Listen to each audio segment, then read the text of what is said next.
For many Americans, there are two kinds of stereotypes that come to mind when they think of Latinos. One being plumped lips, big breasts, sexy curves, rock-hard abs, and a sexy accent. The other, lots of kids with a small house, illiterate and can't speak English, illegal, and in a gang. For many Latinos, there are stereotypes that come to mind when they think of Americans. Rico, egoísta, y condescendiente. Rich, selfish, and condescending. These stereotypes generalize both cultures, but in no way, shape, or form represent them as a whole. These two cultures have been at odd ends for years. Because of stereotypes like these and differing views, they have been reluctant to integrate. However, as times are changing, we see that the way people think and interact are also evolving. America has long held its rule over Cuba, and in 1953, when Fidel Castro asserted himself into power, that soon changed. There has been policies and warfare against America. Since the 1960s, there have been restricted travels between both countries. However, in present day, President Obama has declared that he will resolve all issues with Cuba before he leaves office.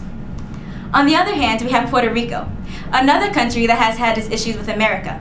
Since it became a U.S. territory in 1898, there have been varying views amongst the Puerto Rican people. Now, in present day, there is much talk about Puerto Rico becoming a 51st state, a change that has angered many Americans, but according to congressional polls, 61% of Puerto Ricans want this change. Some of you may have heard the expression, art imitates life and life imitates art.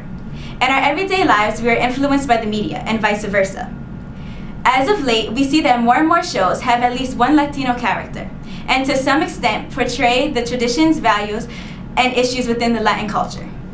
For instance, we have a show like The Fosters, a show about a homosexual couple who adopts 4 out of 5 children, 2 of whom are Mexican.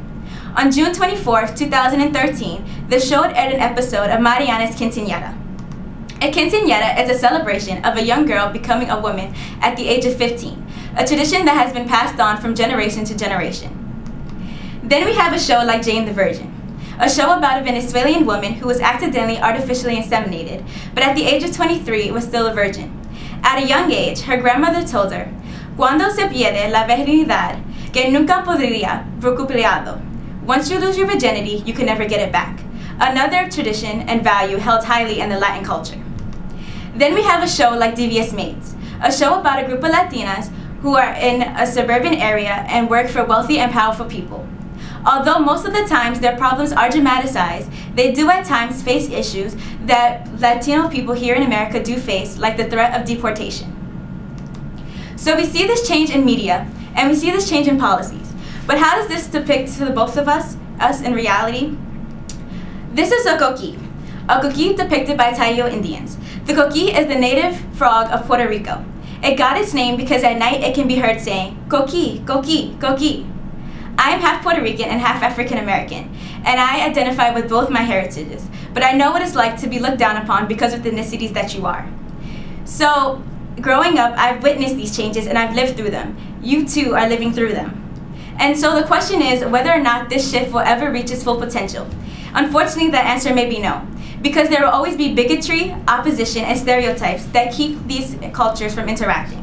But nevertheless, as times are changing, we see that the way we think and interact with one another is also changing.